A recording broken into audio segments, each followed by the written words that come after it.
Stand. The Municipal Court for the City of Fort Collins, Colorado is now in session. Judge Kathleen M. Lane presiding. You may be seated. Good afternoon. All right, so we are here on March 17, 2016 for a trial. This is against David Kelly Montgomery. Is that you? You are Mr. Montgomery? Yes. All right. So this is case 2015-206694. You were charged back on September 15th of 2015 with a violation of section 23-203, subsection D1 of the city code, park curfew violation. This relates to location of 210 Jefferson Street. And let's see.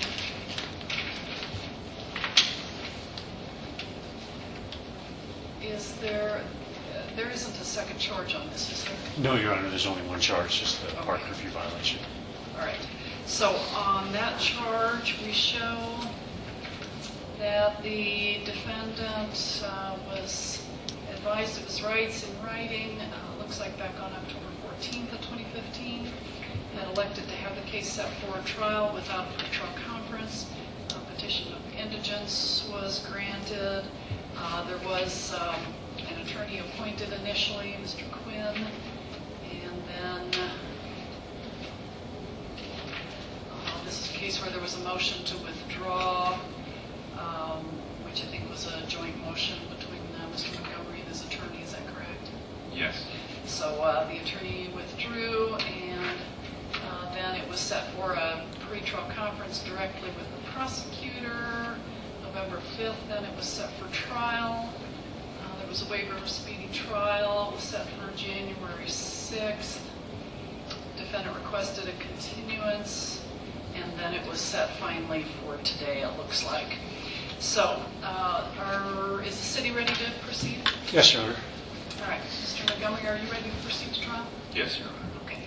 And we had you take a look again at the questions relating to right to counsel, just to make sure you fully understand that right, and confirm that you want to represent yourself instead of having a lawyer.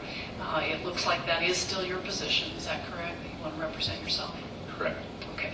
And you're making that decision voluntarily with your own, by your own free will, not being coerced by anyone, correct? Yes. Okay. All right. I'll take that as a knowing and voluntary waiver of right to counsel. So any preliminary issues? No, Your Honor. Okay. Go ahead and call your first witness. Your Honor, we call Officer Giddings to the stand.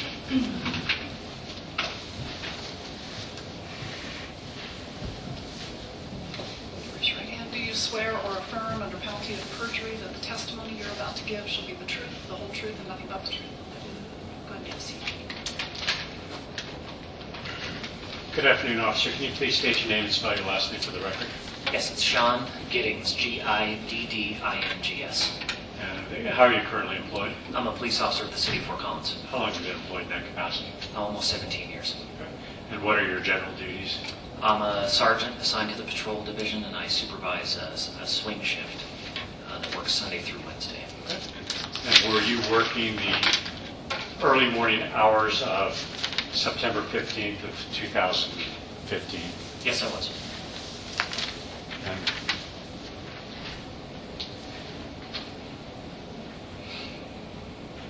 And let me back up a little bit with some backup. Did you go to Jefferson Park at approximately 2 o'clock that morning? Yes, I did. Okay. And can you briefly give the judge a backup of what had been transpiring around that time there at Jefferson Park? Yes, myself and several other officers had responded to Jefferson Park that morning, right around 2 o'clock in the morning. This was the 6th day in a row that we had responded to the park to contact a group of people that had been residing in the park for approximately 9 to 10 days.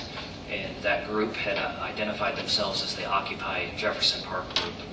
And they had been refusing to leave the park and had been violating the camping laws and maintaining their presence in the park after park hours. Right. And of this background, how many days had you been to the park prior to the September 15th day? This was my 6th day back to the park contacting the same group of people. And did you, just to go the day before on September 14th, had you made contact with that group? Yes, actually, on September 13th, we went to the park at 11 p.m. right when it closed to contact the group. And again, as part of our routine, we contacted the group, reminded them of the park boundaries and of the park rules, that they could not camp within the park, that they had to leave the park now that the park was closed. The group refused to leave the park at that time. We returned back at approximately 2:30 in the morning on the 14th and contacted the same group of people. Many of them still within the park and camping within the park. We made several contacts and issued summonses to several people during that time. So nobody's still at the park, is it? No. Okay, so when you returned on the 15th at 2 o'clock in the morning, what was the initial plan when you returned to the park? Our plan on the 15th was to, when we arrived, is if we were going to arrest some of our repeat offenders. Some of the people that we had contacted in that park, beyond the numerous warnings we had given them, we had cited them numerous times into both municipal court and county court on misdemeanor violations. So those repeat offenders were going to be arrested if they were continuing to maintain their presence in the park. And then anyone else who was within the park at that point that had not either received a warning or had received a warning and just one citation would be issued another citation. Okay. And so you're kind of the way that you were going in this park basically is you were starting off with warnings, then going to citations, and then if they continued to deny it at that point, then you decided to arrest some of the repeat offenders. Yes, that's correct. So that was the policy that you were using at the time. Yes. Did you have contact with the defendant, David Montgomery? Yes, we did. Okay. And is he here in the courtroom today? Yes, he is. Okay. Can you please identify him for the record? Yes, he's sitting at the defendant's table wearing a dark brown sweatshirt. You know, let the record reflect he's identified the defendant.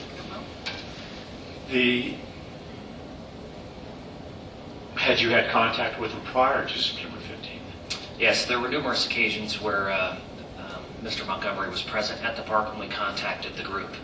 I specifically recall warning him on the evening of the 13th at 11 o'clock when we were there. I warned him and his brother of the park boundaries and the fact that the park was now closed and they needed to stay outside those park boundaries. And then again, when we returned at approximately 2:30 in the morning on the 14th, he was again present at the scene, and I again warned him. He was just outside the park boundaries at the time, but I warned him about being within the park boundaries and that he would be cited if he were inside the park. Okay. And did you have a discussion about the park boundaries then on the 14th? Yes, on more than one occasion, I had very specific discussions with Mr. Montgomery and his brother about the park boundaries and was very specific about where those boundaries were. And in fact, had you shown them the boundaries on a cell phone? I did. I pulled up a picture of the boundary map that was provided to me by the Parks Department and showed them, just reaffirming that the curb line was the park boundary, curb line to curb line. Okay. I'm going to show you what's been marked People's Exhibit 1.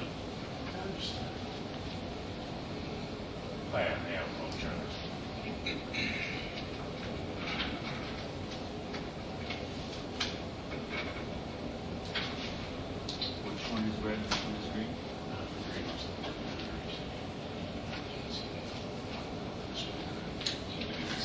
Sure.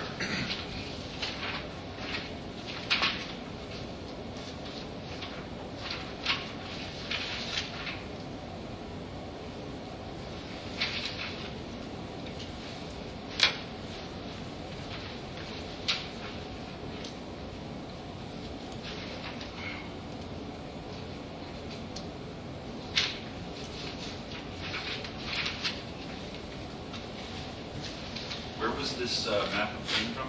Well, this map is a copy of the map that he obtained from the Parks Department as he testified. And this is, I believe, will go into a foundation on it, I believe. Basically, this is the copy of the map that he was showing on the phone on the 13th and 14th. So that's from his phone from the Parks Department? Yes. On the 13th? Yes, I believe so. I'll establish that for sure once I show him. Yes. Do you have any other departments in the city that can clarify that boundary from any other department, streets, No, and I That's the could kind of vote question that you for would all be the officers. welcome to ask the witness. Honestly, I object to that map. I have several other maps that say otherwise. This honestly looks fabricated. Well, I'll allow you to question the officer on it, and then if you want to introduce it at that point, we'll All right, thank you, Your Honor. If I may approach the take bench. an objection. Yes. I'm sorry, not the bench, witness. Thank you. Can you please identify that? Yes, this is the map, a copy of the map that was provided to me by the Parks Department. Okay. And so how did that come about that you got a copy of that map? After our initial contacts with this group within the park, I honestly wasn't really sure exactly where the park boundaries were. So on our initial contacts around September 9th, when we first contacted that group, we did not charge anyone in that group for being in the park past park hours. Several members of that group were charged for camping, violating the camping ordinance, but I didn't know where the park boundaries were for sure in relation to the sidewalk or the curb line. So on September 10th, I contacted the Parks Department and met with them, and they provided me this map, which defines where the park boundaries are. Okay, and can you identify on the map there what the park boundaries are? Yes, I can. So the map is a satellite photograph, an aerial view of the park itself from above. There are two colored lines on the map. One is red and one is green. The red line depicts the boundaries of the railroad property, which is the property that the railroad actually owns. The park at the time was being leased to the city from the railroad. The green line is the actual boundaries of the park itself, of Jefferson Park. And is that photo that you have in front of you, is that a true and accurate depiction of what you were showing the defendant and his brother the previous nights about where the boundaries were? Yes, it's the same exact map. It's the same exact map. You know, at this point, I'd ask to introduce into evidence City Exhibit Number 1. All right, so are you renewing your objection? And if you have any questions of the officer about the exhibit before you finalize your objection, you're welcome to ask a question or two. Did you double check with the Streets Department before using that map? I didn't contact Streets about a map. I only talked to the Parks Department, who are responsible for all of the city parks.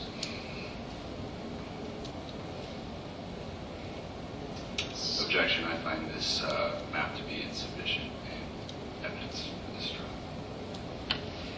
All right, and as I understand it, this is a printed copy of what the officer is saying he had available that evening. Yes, and and given so by the Parks Department. on that evening, he didn't have a printed copy, but what he did basically is this is the same thing as what he had on his phone showing the boundaries. And so what he was showing the defendant and his brother was the phone with this map on it and with those boundaries on it. I asked him to print something because obviously we can't introduce a phone into evidence, and he's testified this is in fact the exact thing that he was showing. It's just a paper copy of it. So and what's it labeled? Is it Exhibit 1? City Exhibit 1. I should say for the record, I never saw the film that night. You may have talked to my brother about it. And you'll have a chance to question him or testify about that later if you choose to. I am going to admit it, and for the purpose of indicating that this is the map that the officer had that night, and this represents his understanding from the Parks Department about where the park boundaries are. We can argue later about the weight that should be given that evidence. Thank you, Your Honor. And so on September 15th, as you said, we had this tiered thing with the warnings and stuff on that. So had the defendant himself received a ticket? He did that night. When we arrived at the park, we contacted 4 individuals that were part of the Occupy Jefferson Park group. They were all within the boundaries of the park at that time. It was 2 o'clock in the morning, so the park was closed. Mr. Montgomery was within the boundaries of the park in the southeast corner of the park when we arrived on scene. And so I directed Officer Brady to issue him a municipal summons for violating his park hours. Now, his brother was issued a ticket the night before. Yes, he was. So was he then issued a different ticket? He was issued a ticket in a county court for unlawful conduct on public property. But this is the first time that a ticket had been issued to the defendant. To David Montgomery, yes. And where is Jefferson Park located? It's located at the intersection of Linden and Jefferson Street in the city of Fort Collins. Thank you.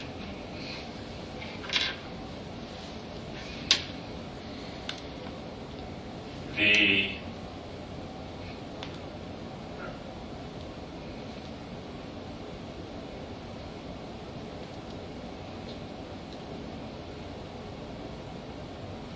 And so at least on 2 or 3 nights, it's not that your recollection, the defendant been there and been basically given a warning about the park curfew, is that correct? Yes, I can recall at least 4 nights between the September 9th and September 15th that David Montgomery was present.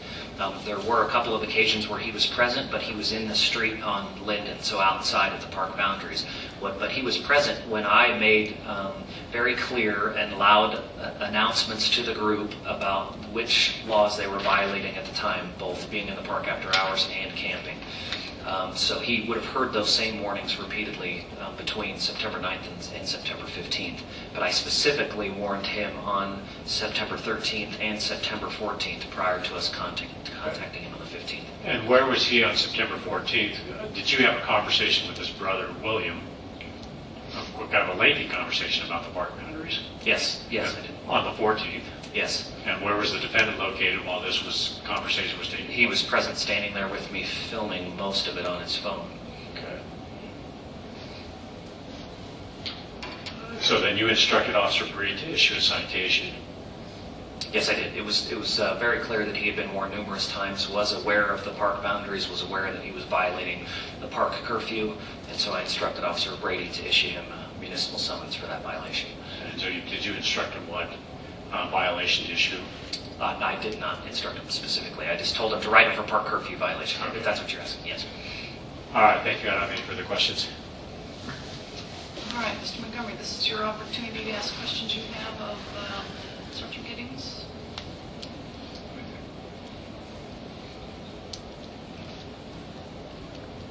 Why were you issuing me a park curfew ticket?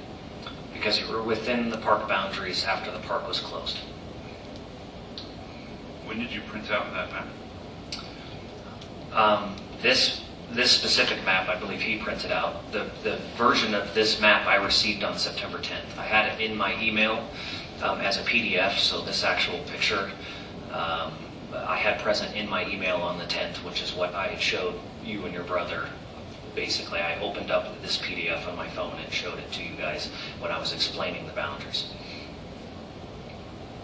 Yeah, I remember that conversation briefly, educating us.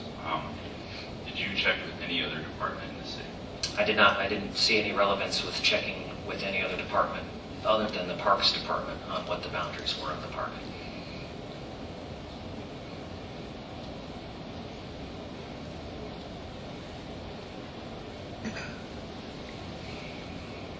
No further questions.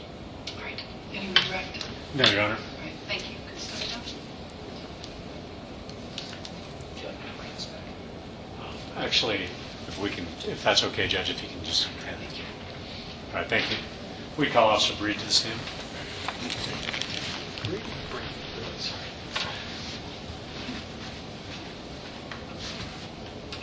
Do you swear or affirm under penalty of perjury that the testimony you're about to give shall be the truth, the whole truth, and nothing but the truth? Right. All right, go ahead and have a seat. Good afternoon, Officer Brady. Can you please state your name and spell your last name for the record? Matthew Brady, B-R-E-D-E. And what is your current occupation? A police officer with the city of Fort Collins. And how long have you been a police officer? In total, about 10 years, 5 years with the city of Fort Collins. Okay. And were you assigned on September 15th to swing patrol? Yes, I was. And were you asked to provide cover at Jefferson Park at approximately 2 o'clock that morning? Yes, I was. And so what did you do? I arrived at the park with Officer Giddings and other officers dealing with the crowd of people that had assembled in the park. And I stood by as cover officer, basically watching for other officers' safety as they were addressing individuals throughout the park. And so at some point were you directed by Sergeant Giddings to issue a citation to David Montgomery? Yes, I was. And did you in fact issue that citation? Yes, I did. Is Mr. Montgomery here in the court? Yes, he is at the defendant's table in the dark structure. Okay. And what did you issue the citation for? This particular citation was issued for park curfew violation, which is a city municipal ordinance basically saying the parks are closed between 11 p.m. and 5 a.m. Okay. And so this was 2 o'clock in the morning? Correct. And did the defendant, did he take the ticket? I mean, As I recall, he did not sign it, however, did take his copy of the ticket. and did you ask him to then leave the park? Yes. And did in fact he leave the park? Yes, he did. All right, thank you. I don't have any further questions. All right, Mr. Montgomery, questions? No, about the Were you under the duress of getting under the map, or did you check any other departments before indicating that that was parkland? I did not look at any maps specifically on the maps provided for our general use throughout the city. It indicates that corner as being Jefferson Park. How long have you, say, patrolled that park? On and off, depending on assignment, since I was hired here, about 5 years.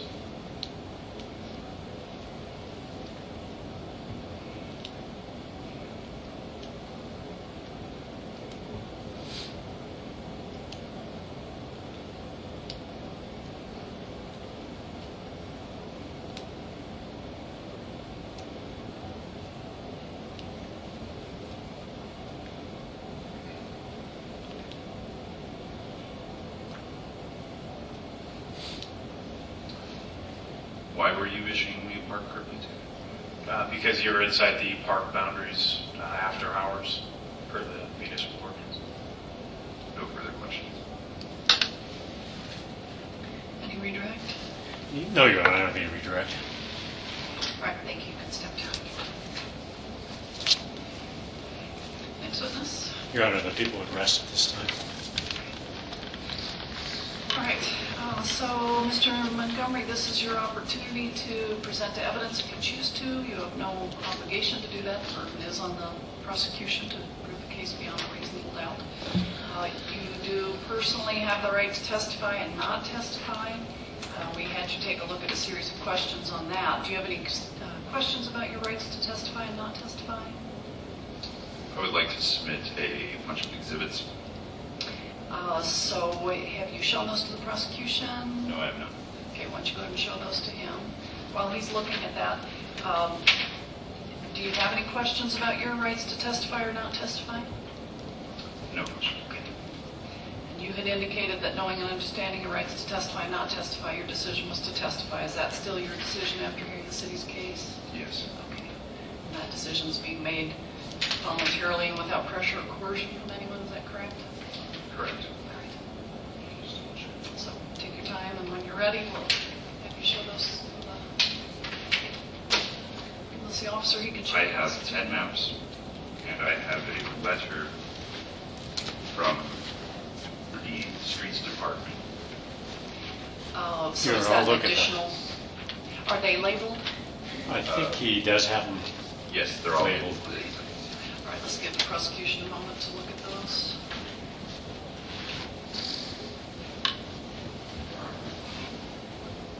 I should note that those are railroad maps, street maps, construction maps, park maps, sidewalk maps, Google Maps. So you'll have a chance to describe what they are once you get on the witness stand.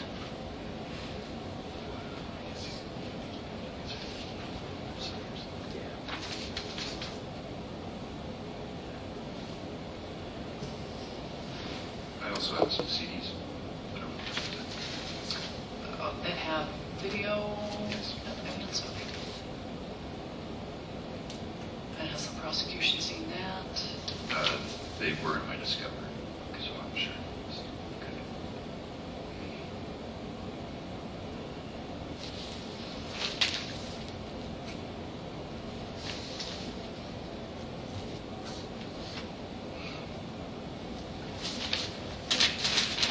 Your Honor, with regards to the exhibits, I assume, he hasn't laid a foundation, but I'm assuming that he pulled them off of websites, I think, is what my assumption Here in is. Larimer County. Okay, Larimer County websites. So on those things, basically, I think he can testify as to where he got the exhibits of the maps.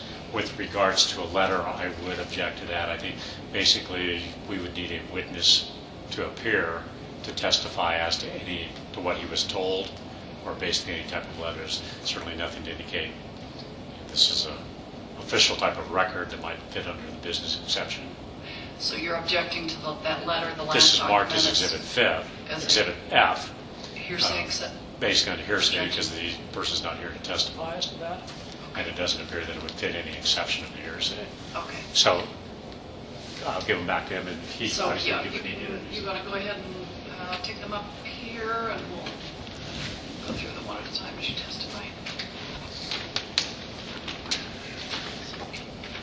Raise your right hand. Do you swear or affirm under penalty of perjury that the testimony you're about to give shall be the truth, the whole truth, and nothing but the truth? I affirm. All right, go ahead and have a seat. Start by stating your full name, spelling your last name for the record, please. First name David, last name Montgomery, Montgomery. Okay, and go ahead with your testimony. All right. So, Will and I had checked Streets Department before we had contacted Giddings and the other parties. Police officers, through no ignorance to the law, we try to be upstanding citizens and get this information ahead of time.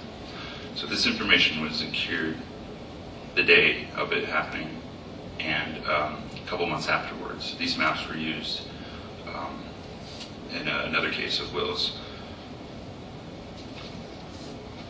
The reason why it was so concerning of seeing that map is Will and I got in an argument with Giddings of him saying that parks trump streets. And from what I've checked in all of this city, right-of-ways are laid down, contracted outside of parks.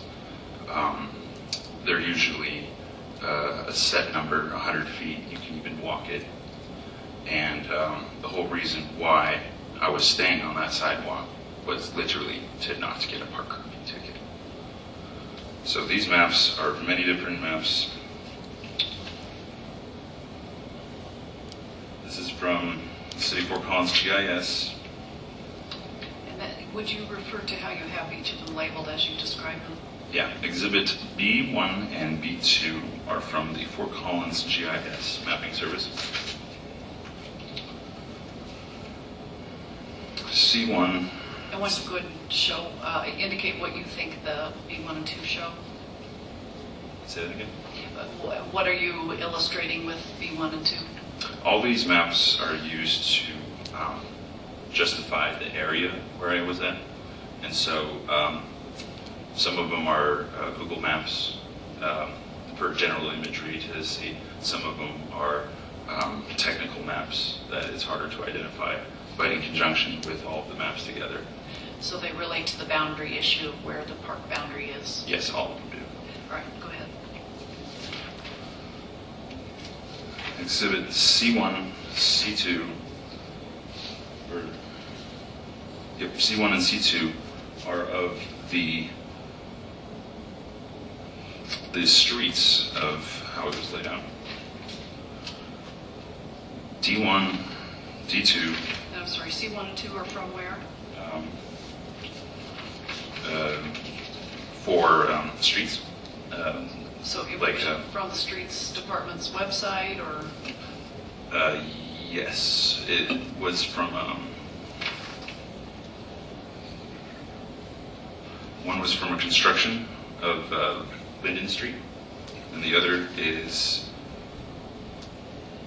looks like another construction showing the street right away. So the first one was Fort Collins general overviews of Jefferson Park. The next two are of the technical street right away. Exhibit D1, D2, D3, and D4 are all relating to the parking lots and other boundaries specific to just Jefferson Park. And these were obtained from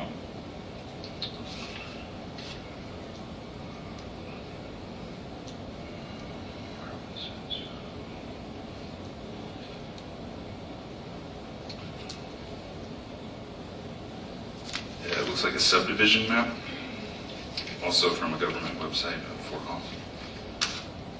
And the last two are of just a Google area. So you can get an How idea. are those labeled? E1 and E2. And those are Google Maps of the area? Yes. And in regards to Exhibit F, I don't consider a witness testimony of the person in person necessary. This person intentionally gave this to us for use of in court proceedings. So it's a letter written by whom? Mallory Gallegos, Administrative Support of City of Fort Collins Streets Department. Okay. And again, I'd renew my objection to that. I mean, obviously Mallory Gallegos isn't here, so to submit, you can't just submit a letter from her. You would need to have her here to testify before any of the content of the letter came in. Okay.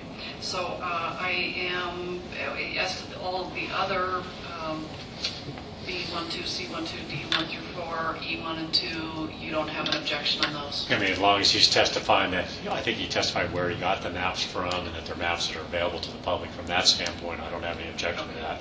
If he's going to testify that based on this map, someone told him this or that, then that may be an issue that comes up. But at least for right now, for the Documents introduction. themselves. Okay. All right. I will admit all except for Exhibit F. I will sustain the hearsay objection. Explain the statute, the reason why F can't be submitted. The evidence rules require that you have an individual here who can be sworn in to testify so that the other side can cross-examine, no matter which side is calling the witness. So if you try to offer something like that letter that is a statement made out of court, not under oath, the other side does not have a chance to cross-examine and flesh out any questions or issues. If the other side, as the prosecutor's done in this case, objects to it, or as a hearsay objection, then I am going to sustain that. So I would not admit that letter. You would have to have the individual here to testify so that she could be cross-examined. Can I postpone this hearing then? Not at this point, because we're already past the prosecution case and on to your portion of the case. So, but the rest of it I will admit. And so do you want to add any testimony to the description of those documents?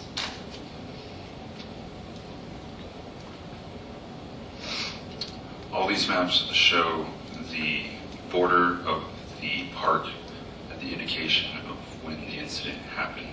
I was very shocked to see, since I didn't see the footage of that, to honestly see a frauded piece of paper, in my opinion. That I'm sorry, say that last sentence again. You were surprised to see, what did you say? their park curfew, that their park boundaries that was offered on September 13th via his phone. So this city's Exhibit 1. Yes. So you're saying that differed from your understanding of the park boundaries based on these documents? Yes. And I would say that is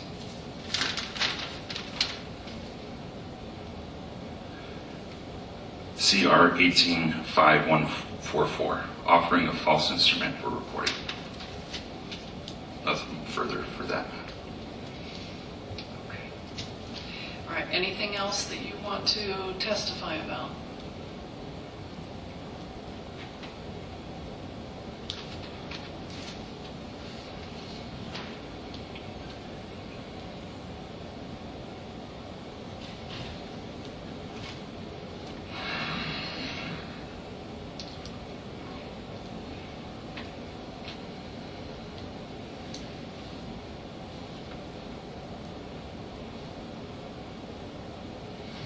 I cannot believe this crap. Oh,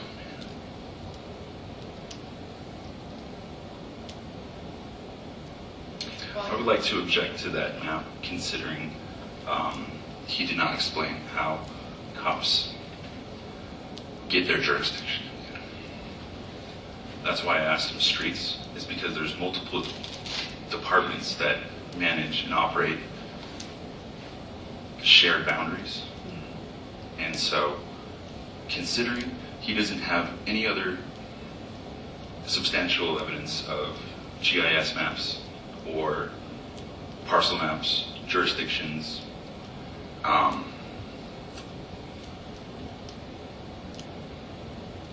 want to retract that map.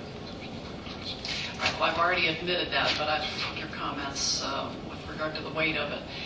If you would go ahead and give those documents that I did admit to the officer, let me keep the letter. Leave the letter there and the last one. Thank you. Take a look at those. So, anything else you wanted to add before the prosecutor cross-examines? While you're thinking about that, I'm going to look at these.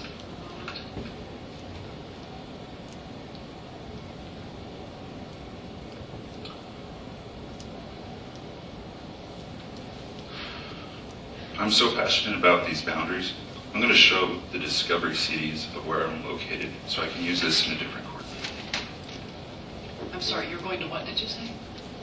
This was of the incident the night of the 15th. Oh, the CDs. Yeah, the body cam footages. All right. Give me just a moment to look at these while you get that set up.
For some reason, this program takes a little while to load its videos. Okay, that's right. I'm looking at the map still anyway.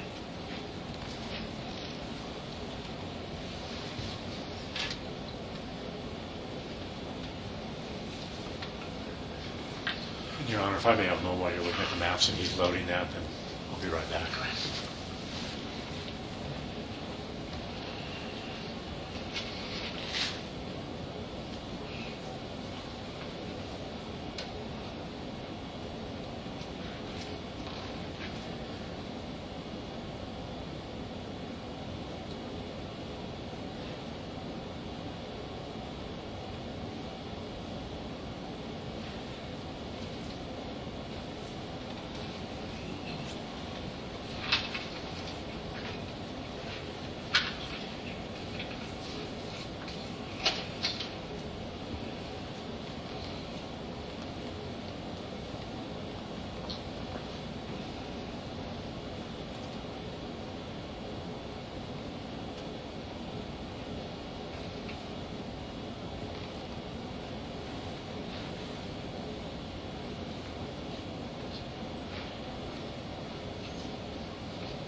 All right, so we will take a recess for a moment while we get the technological issues figured out. And take the exhibits with.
David, can we come back up here now? See?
What's that? The Municipal Court for the City of Fort Collins, Colorado is back in session. Judge Kathleen M. Lane presiding. You may be seated. All right. So, did we figure out a solution? Mr. Montgomery, do you want to go ahead and come back up and play that video? And do we have a disc marked as Exhibit G or something of that sort? Is it marked at all? Okay. I'm going to go ahead and mark. Let's see, which of these is being played? I'll tell you what, if you would mark whichever disc is the one you're going to play first, or only mark it as Exhibit G.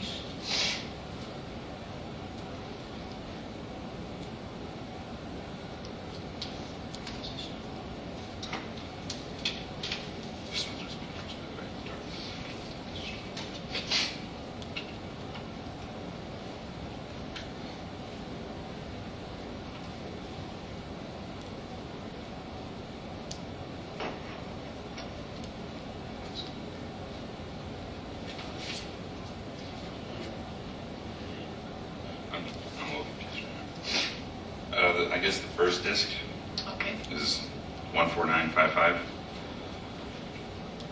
FC 264-10. So we'll have that marked as Exhibit G. I'll write that on there. Yeah, that's it. Yeah, I just never realized that again.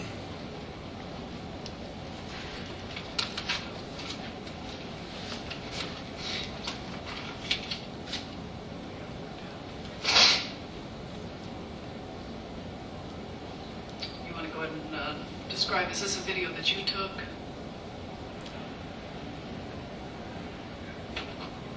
Yeah. Let me just.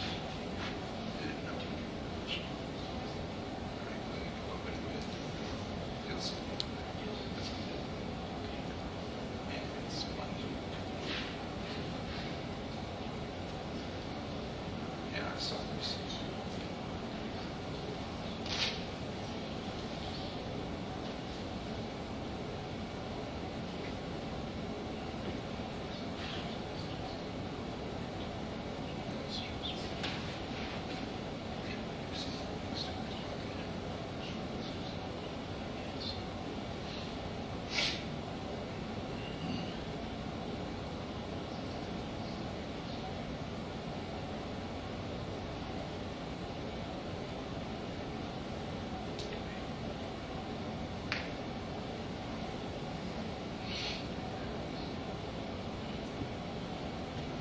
Since it's been described, there's a bit of programs that has that way on was to maybe use the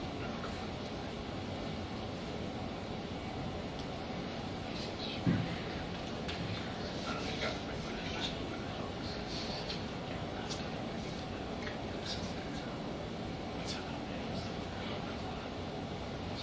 It's just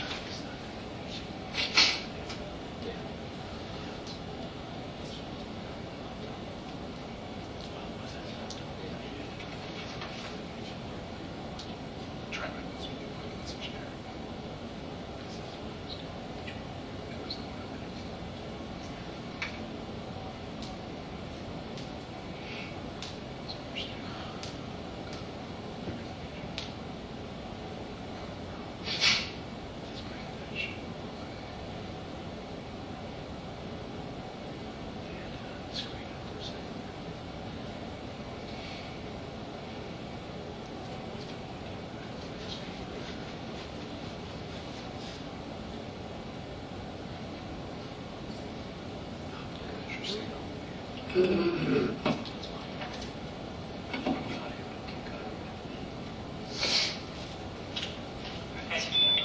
I'm advising you that you are under arrest, and so So are you. let's pause it for a Go moment. ahead, step in, guys.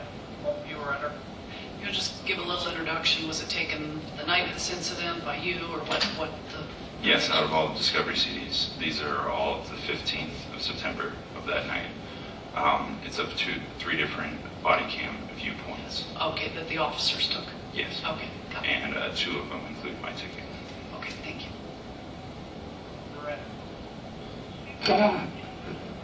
Set your device down. Yep.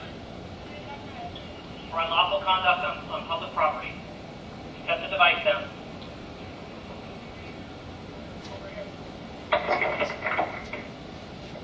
Do you know my location?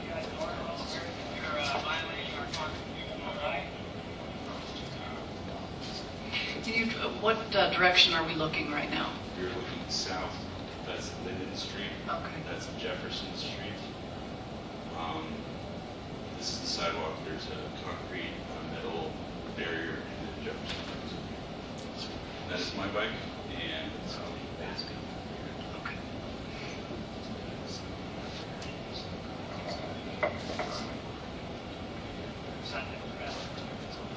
Just use their identification.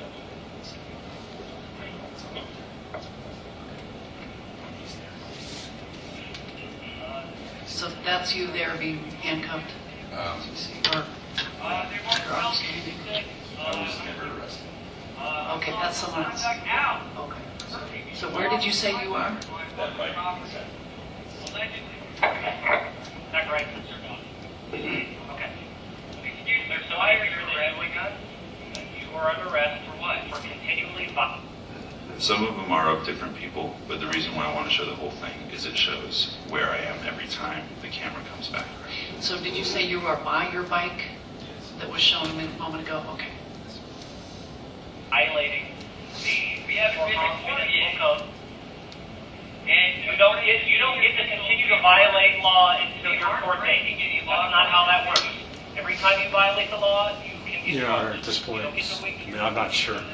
Obviously, I understand the use of the videos to show where he is, but we have quite a bit of video here. Other than to establish that, I mean, this step, basically the arrest of Mr. Humbert, isn't really relevant to the case. Can you? I'm okay with fast forward. If that's Go ahead. Yeah, that'd be great if we just get to the points where we wanted. Continue to remain in a public place in violation of 2 municipal codes or unlawful conduct on public property. Nope, you cannot.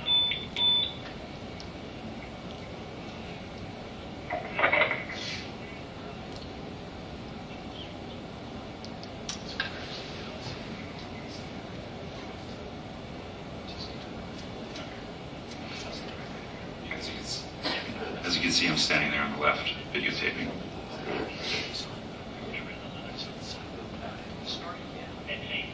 Let 3 days total to come together. There I am, still in the background, standing near my bike. I never left it. Yeah, actually.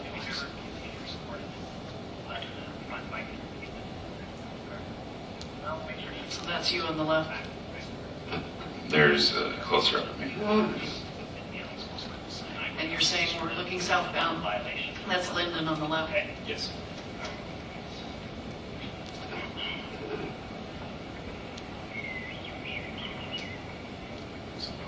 Next time we'll have to charge you with misdemeanor charge in the county court. Tonight we're going to cite you for the municipal violation of park curfew, okay? Do note that concrete boundary that was indicated on all the maps of the streets, that's why we were on that sidewalk, because it wasn't part of Jefferson and walking the foot. By concrete boundary, you mean benches and that planter box there, or you were? Yes, the concrete bench, the planter box, and only on the east side. It's not on the south side sidewalk.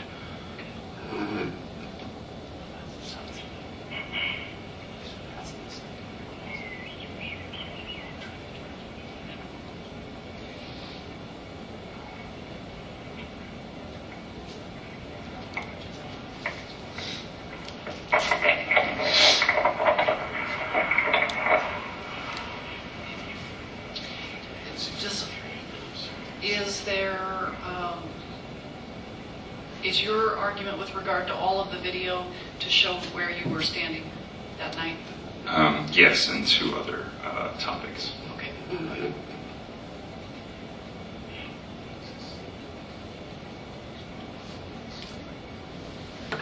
So, Your Honor, at this point, I mean, obviously, we've established where he was standing, which I think is what he's trying to do. I'm not really sure what the relevance of watching the rest of the video is. So the city isn't disputing that he was standing where he says? Yeah, we're not. I mean, that, I believe, we're not saying that's not him standing there. Okay. And where the location. All the videos did show that. Right, I think basically the other videos just showed different officers taking it, but he was standing in the same place in each of the videos. Yes. So I think that's what we need the videos for. So the city stipulates that that's where you were standing? Yes. On the sidewalk. So is there anything else you wanted to show with the video? Yes. Okay. Chair, that if you were unfolding. So at this point, Your Honor, if I could have an offer of proof of what he's planning to show before we What sit else here are and you watch. planning to show from the videos? It's my brother's admission that we had contacted streets Well, that, before Your that. Honor, I'm going to object to. His brother's not here to testify. That would be hearsay. We So- both came to that conclusion. We both talked to streets. Well, that's to not, indicate that. as far as testimony, any conversation with his brother, if he's trying to introduce his brother's conversation through this video, it's still hearsay. And there isn't any conversation with you that you wanted to admit? No, I was relatively quiet during the whole thing. Okay. So I've sustained that objection with regard to your brother and his knowledge that that would be a separate issue and not attributed to you. Considering how many times they brought up my brother in this situation, I would consider it fair to admit one video clip. You can certainly testify as to your understanding of where the park boundaries were that night. If you want to elaborate at all on that. My brother and I are attorneys for each other. We come to conclusions all the time for each other. And this was the video footage that he was the one who told me that that's why it was okay to be on that sidewalk. Well, that's again hearsay and stuff on the park boundaries. He can't testify as to what his brother told him, and his brother, whether they consider themselves attorneys for each other or not attorneys. So instead of admitting your brother's statement on the video about it, if I would allow you to testify as to your understanding that night of where the park boundaries were, which is the more direct evidence, the Fair city's enough. objecting to the hearsay. Yes, the whole reason why we chose that sidewalk was because we had went in person to the streets department. Your Honor, at this point, I'm going to object if he's telling me we went to the streets department, and the street department told me this or that or whatever. Well, the officer's already testified as to what the parks people told him about where the park boundary was, so I'll allow him to testify as to his understanding that night, and then we'll All right. argue the weight of that. So go ahead. So you and your brother went to the streets department, he said? Yes, the whole reason why is we know not to waste court time and dollars. The whole point is, drinking and driving, you don't drink because it's bad, it's the law. And so the whole point why we went to the streets department was so that we could find an area where the cops wouldn't give us a park curfew ticket. And so I'm going to reiterate that every time. All right, thank you. Anything else?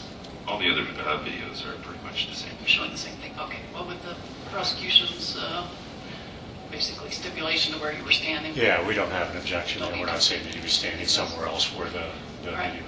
So any other Oh. testimony or evidence that you had to present? I guess in regards to why I got this park curfew ticket was Zach Hendra and a couple of other homeless people, including my brother, were protesting in town. We were given discretion of 9 days and to move to certain areas. That's why some moved to the strip there. That's why my brother and I never entered the park and went on the sidewalk to basically continue protesting. Because these cops find ways of just silencing it regardless. But needless to say,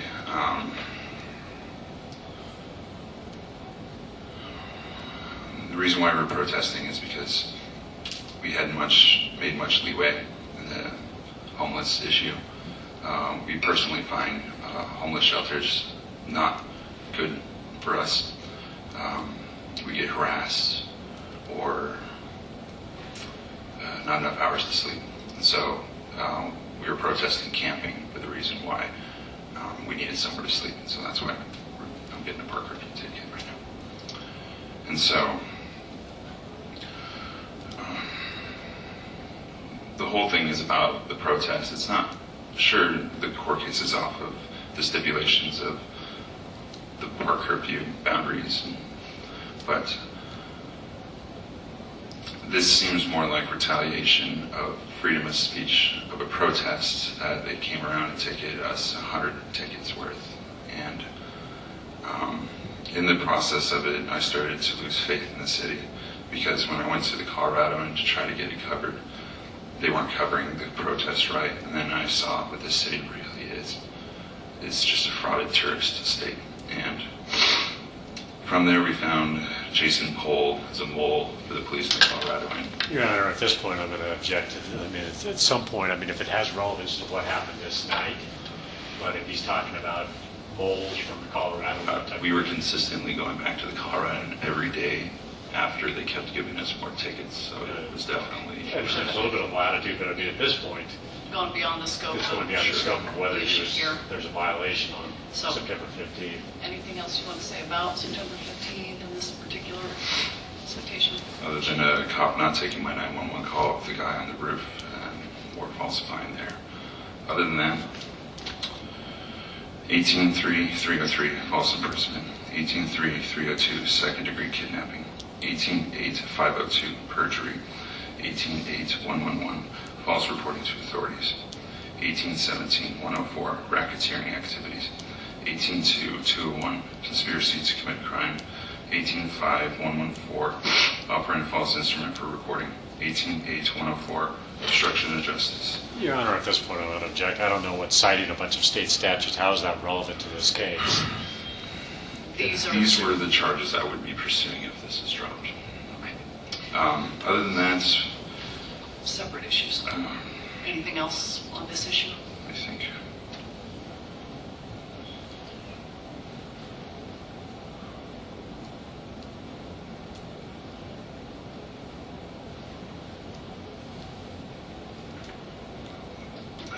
question. One second. Did you say you need? Or not, yeah, not a question, just one second.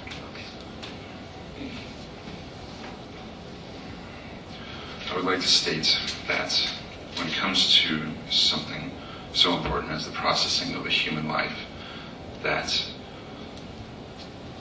there needs to be more of a concrete basis due to the fact that one of the reasons why I wanted to show all the videos is to show that Officer Giddings did not show me his phone at all.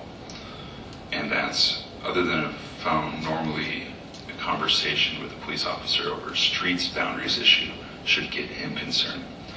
Considering there was no other investigation to figure out what the boundaries really were, considering there's multiple departments that handle that specific area where I was ticketed.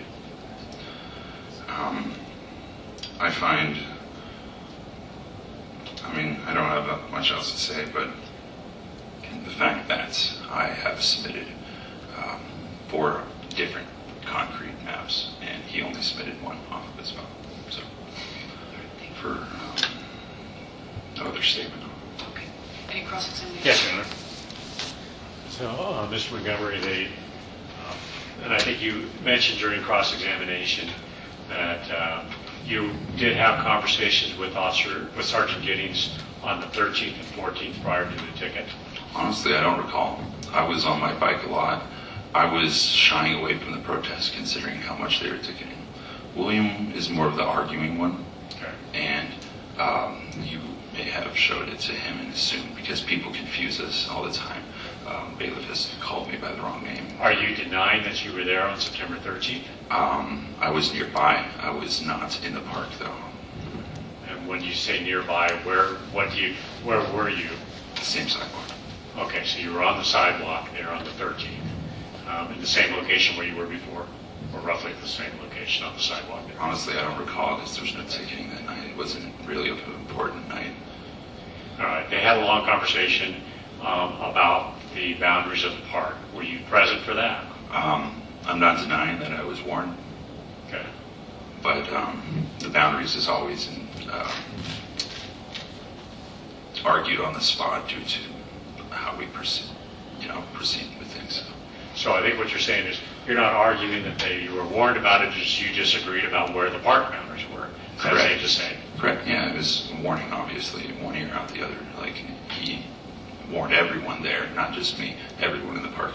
But they had conversations about where the park boundary. Do you recall those conversations specifically regarding the park boundary? Honestly, it was really confusing because at first they gave them the discretion to camp in the park, and then they were going to ticket them, and then they told them another safe spot. I'm pseudo behind them as their friends, and so Will joined in the middle of it. I joined slightly after him. Okay, and I get that. I've not had a relative time frame on that. So it was the beginning of September was when the protest started. Okay. I was ticketed the 15th. Right. Tickets started flowing 6 days prior, around the 9th. Okay. And so you're saying that... from about September 2nd to the 9th, they were in that park. Right. And then the ticket started on September 9th. Yes, and I wasn't ticketed. No, I think they testified that this was the first time you were ticketed. And so you you indicated that your brother joined in the protest first. I don't know if you want to generalize it that way, and then you joined later, and I'm just trying to get the time frame there.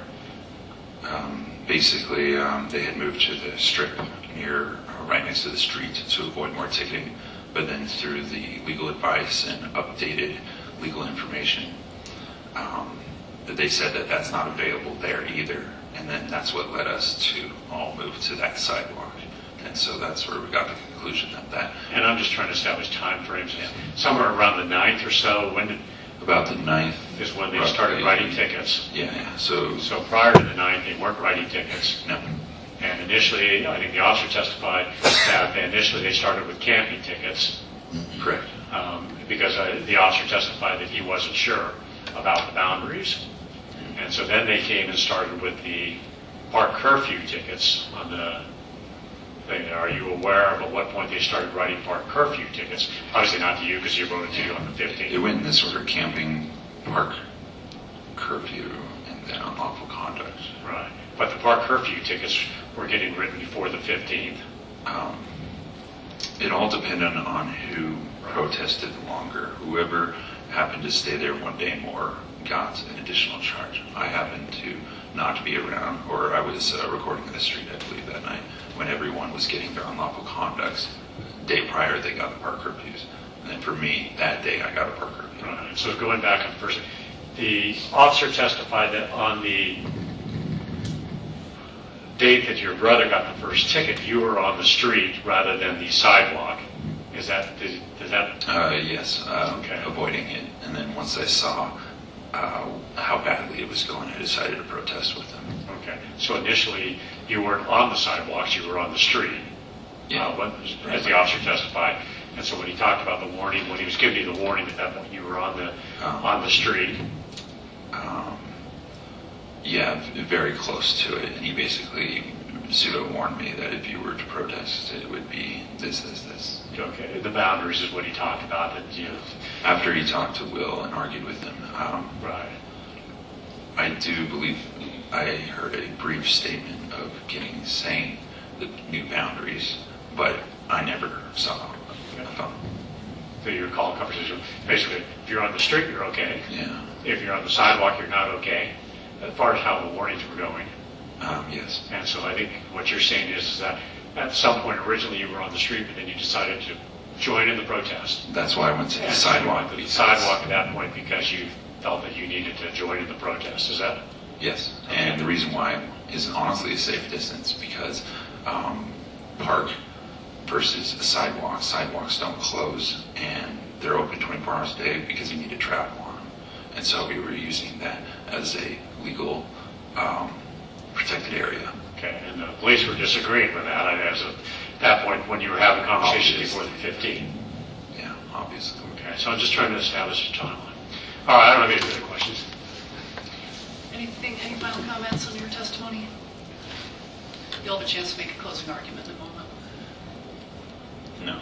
Okay. Why don't you step down? Did you have any other witnesses or evidence? No. All right, then I will admit that Exhibit G will include that one up here. Oh. Perfect. All right. Anything further from the city? No, Your Honor. Okay. Just a moment. Then we'll get those comments.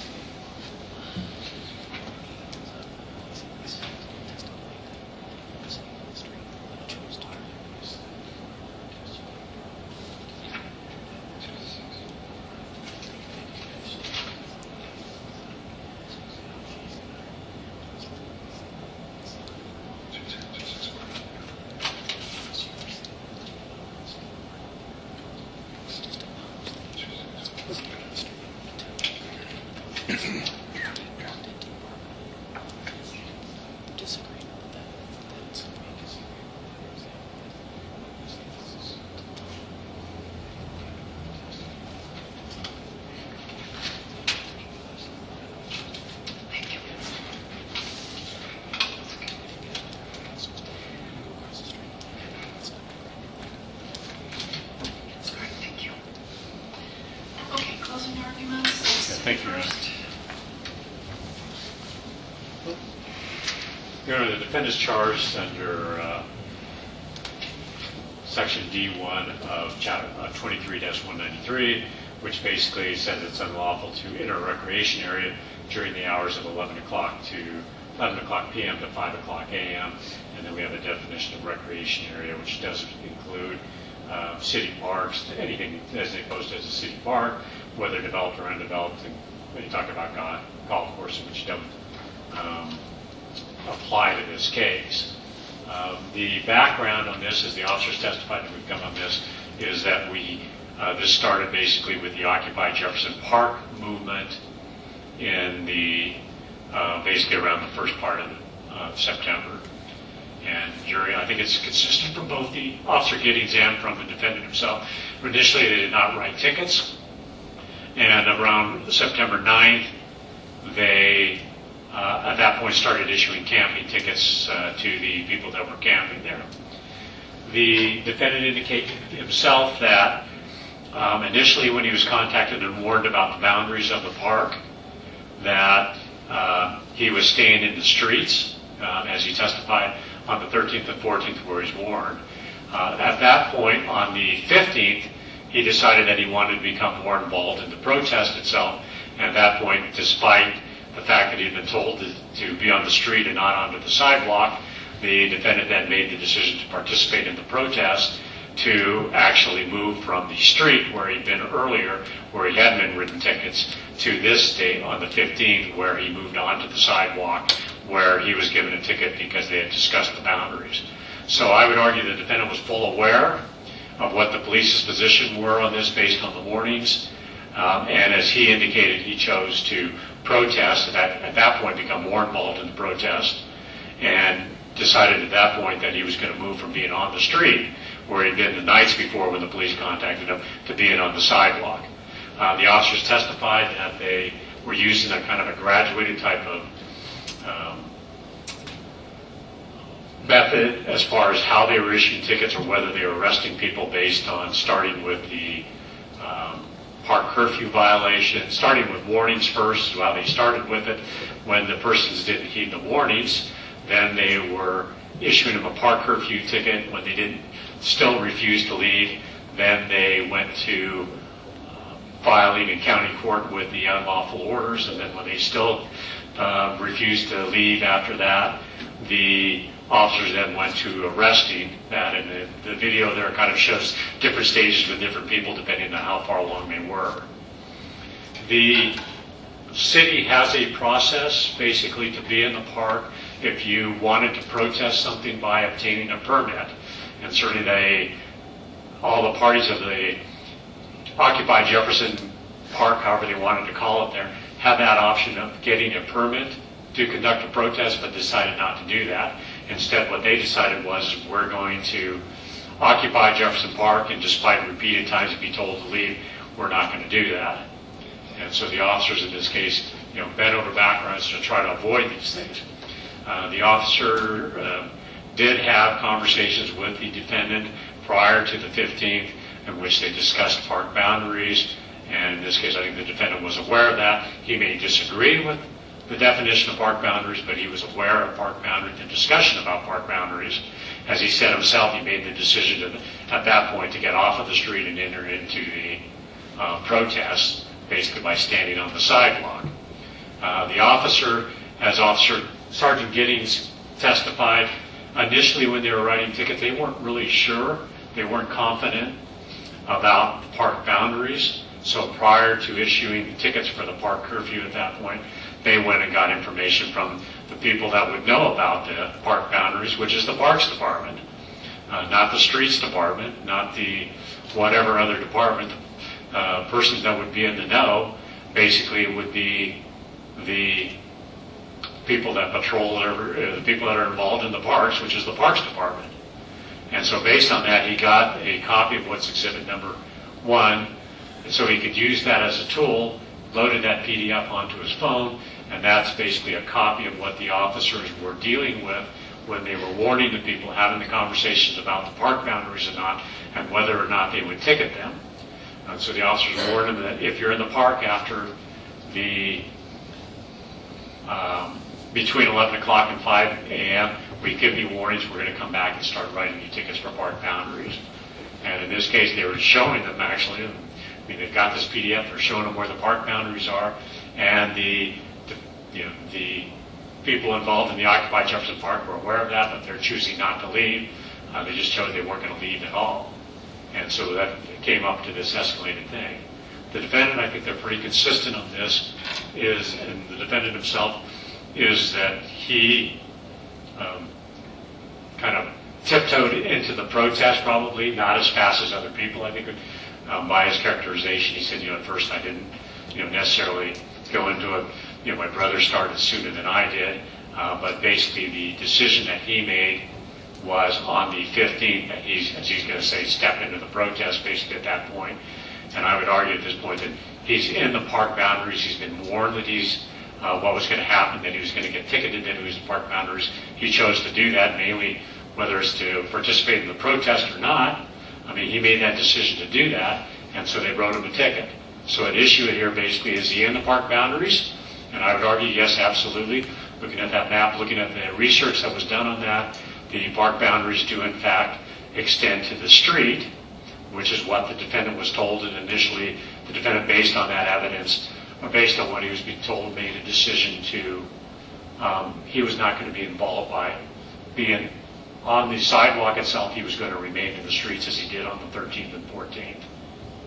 But he had been warned about that. The 15th, he made a conscious decision to actually enter into the park at that point for, well, as he determines, a protest on that. And the officers followed up on what they had warned him about and wrote him a ticket for being inside the park boundaries after between the hours of 11 and 5. So based on this, I would argue that the defendant was in fact in the park boundaries, had discussions about whether that was the park boundaries or not, and made a conscious decision at that point based on his feelings of homelessness or whatever, that he was going to protest at that park. He entered into that and was well aware of the conversations about the park boundaries, and basically got the ticket because he decided to take further action. So based on the testimony of the defendant and the officer and how this all came about, it wasn't just a situation of contacting somebody and saying, we never had contact with you before, you're inside the park boundaries, we're going to write you a ticket. The police bent over backwards to try to get the occupied Jefferson Park people out of the park and had to resort to escalations because basically everybody, I'm not saying the defendant, but the other protesters were saying, we don't care what you say, we're going to continue to occupy Jefferson Park. And so what's at issue here is whether the defendant was in the park boundaries, which I would argue he was, and whether he was there between the hours of 11 and 5, which clearly it's been established it was 2 o'clock in the morning. And this wasn't some random happened to be walking down the sidewalk at 2 o'clock in the morning and getting contacted by the police. The defendant, as you can see there, he's filming the incidents. I mean, this is a conscious decision to return night after night to Jefferson Park, even though we've had this thing going on since the 1st of September, making a conscious decision to be there when they're in the police presence and be there between the hours of 11 and 5 when he knew the police would come back and confront him about that. So based on that, I would ask the court to find the defendant guilty. Mr. Montgomery, brief closing argument as to why you think the charge has not been proven beyond a reasonable doubt. Regardless of getting approved for a protest, we citizens still have a right to protest in this country. With what information we had, we were actually willing to work with the police to find new areas that they deemed acceptable.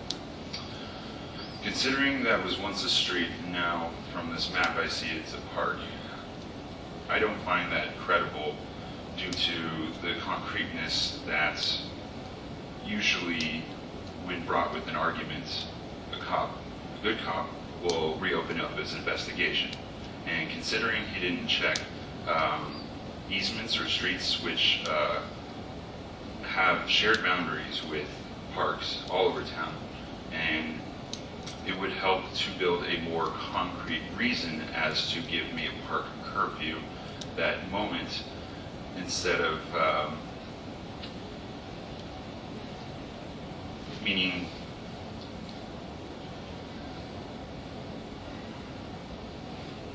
I would say that since all he looked at was a map on his phone and for how much time has elapsed, that there's no other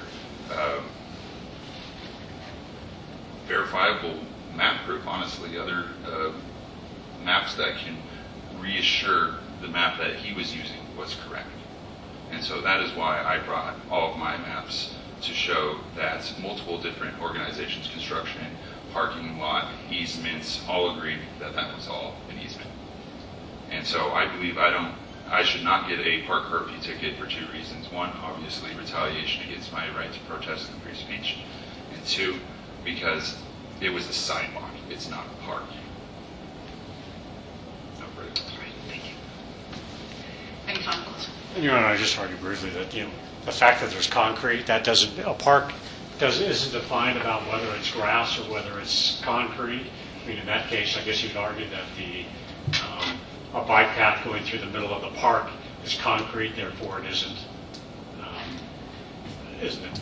If you can bring maps, obviously the streets department doesn't deal with what park boundaries are. The maps that he presented on this case, I mean, the map, when we're looking at the maps of this thing, the one that's relevant is whether it's a park boundary, and that basically came from the Parks Department. But in this case, it's not just more of a dispute over whether it's a park boundary or not. The defendant was made aware that the map had come from the Parks Department, where the park boundary was showing that boundary, knew that was the case, but based on the protest, his decision to protest the case, argued, that's why they did that. Yes, the defendants have the right to protest, but we have a system, if you're inside of a park and you want to protest, that you can get a permit to protest. And that's legally, that's the venue that you need to take if you want to commit a protest, is to get a permit to do the protest. But this group did not choose to do that. And so they didn't apply for permits, they didn't do any of that. They just chose basically to occupy Jefferson Park. And the police told them that you can occupy Jefferson Park, but not between the hours of 11 and 5 because there's a park curfew. So this group was all well aware of that. They were aware of the park curfew hours. They were aware that they could be at Jefferson Park except from the hours of 11 to 5, but yet they chose themselves to put themselves in the position, and the defendant chose to put himself into that position also. So this isn't a question. I'd argue the park boundaries here, it's clearly established where the park boundaries are. The defendant was aware of that. He made that decision, as he said, to protest. And so it's not a situation, well, if I'm on concrete, you can't prove that I'm in a park. If I'm on grass, then you can, which is what he's saying about the concrete, because that doesn't make sense as far as whether the concrete is not. I mean, the park itself, when he was on the street, as he was well aware, that when he was standing on the street, he was not getting tickets for the park curfew because he was not inside the park. But he was told about where the park boundaries were. He, as he said, as he testified himself, decided at that point to step up and actually join in the protest.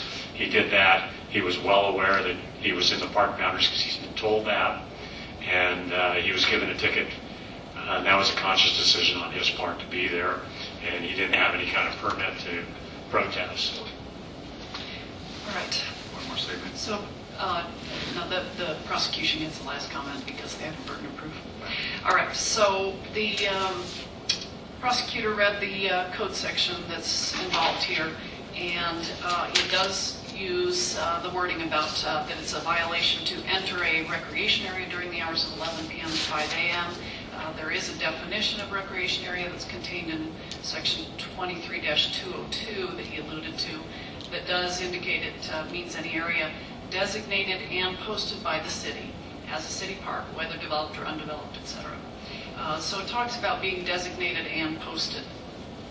The testimony from the officer was that he and other officers were in this area of what's called Jefferson Park, apparently Linden and Jefferson streets, and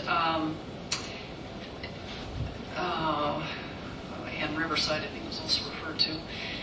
And that they were doing enforcement because of some continuing issues with camping and protests and people staying in the park during the night after being warned that they were not allowed to do that.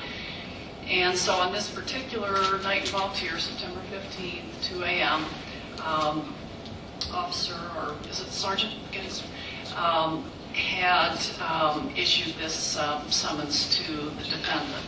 Now, he indicates that on September 13th, 2 days earlier, the defendant and his brother had been warned about staying outside the park boundaries, that Sergeant Giddings indicates he'd done some research to clarify exactly what the park boundaries were.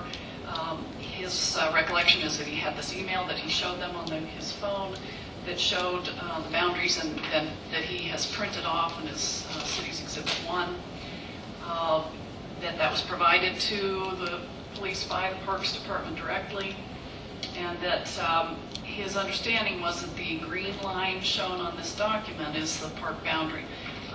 The red line is larger, the green line is a smaller area, but does go farther to the east, I believe was the description of that direction.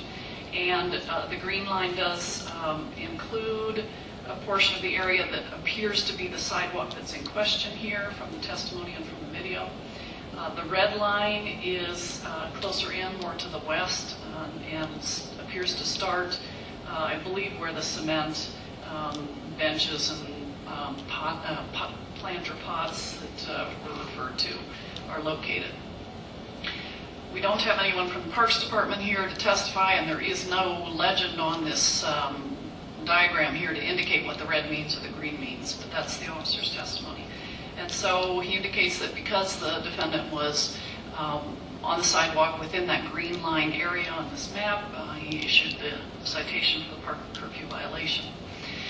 So the defendant indicates that he was aware of this protest, that had not been involved from the beginning, that he and his brother had some differing levels of involvement and contact with the police. He indicates that he and his brother had done what he believed was careful research to figure out where the park boundaries were, because his intention was to join in the protest to some extent, but to not be within the park boundary. So part of the Occupy Jefferson Park, or part of whatever the intentions of the protests were, and he's indicated it relates primarily to homelessness issues and camping issues, etc., housing issues. And so he was intending to support that movement, but not be within the park. He was trying to stay lawful and not violate the law and be in the park during those curfew hours. So he indicates that his and his brother's research brought him to these various maps, which he's admitted. Exhibit B1, which indicates it is from the City of Fort Collins GIS system, which is what his testimony was, shows a grayed area, and I apologize, you probably can't really see what I'm pointing to, but I'll try anyway. But the area that's labeled Jefferson Street Park, this lighter gray area, actually appears to match more closely the red line in the city's diagram. Then we have B2, which is less of an aerial view and more of a diagram, which doesn't show the sidewalks. I think it looks like what it shows is this, maybe the center of Linden and Jefferson. But it does show Jefferson Street Park as not going, let me put it this way, there is some area between the edge of the park and the center of Jefferson Street. It's not clear how much area, but there is a white area there. Then the next most interesting diagrams or exhibits are D3 and D4. It looks like D4 is a close-up of a portion of D3. Am I correct? If you recall. Okay, and this, it indicates that this is a Northern Engineering's existing conditions and demolition plan. I'm not sure what the date on this is. It's some teeny tiny print, but the enlarged version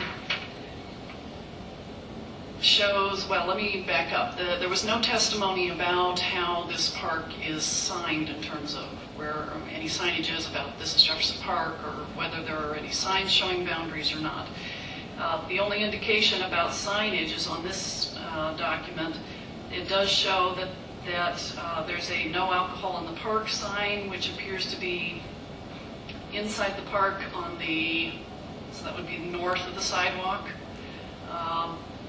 There's an indication that there's an existing informational history sign. Whether that sign says Jefferson Park, I don't know. But it appears to be on the west side of the sidewalk, apparently in the area where, well, and it indicates there's a bench there. So I think this is the area of the bench and the potting plants that the defendant pointed out in the video. It does not, that I can read, show park boundaries. It has project boundary, which is this black line with the hash marks.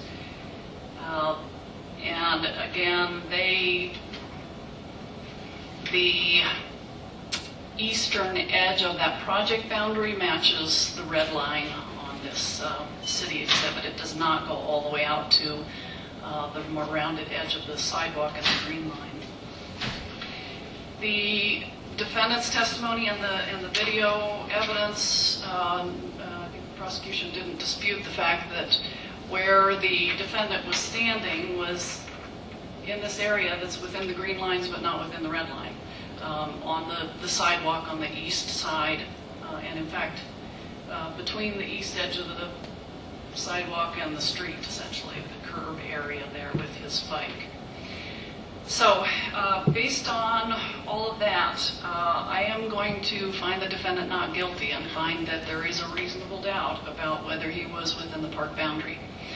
And I understand that this area is in the redevelopment stage, and I'm not sure what the current status is, but in order to enforce that curfew violation, what the code requires is that it's an area that's designated and posted as a park.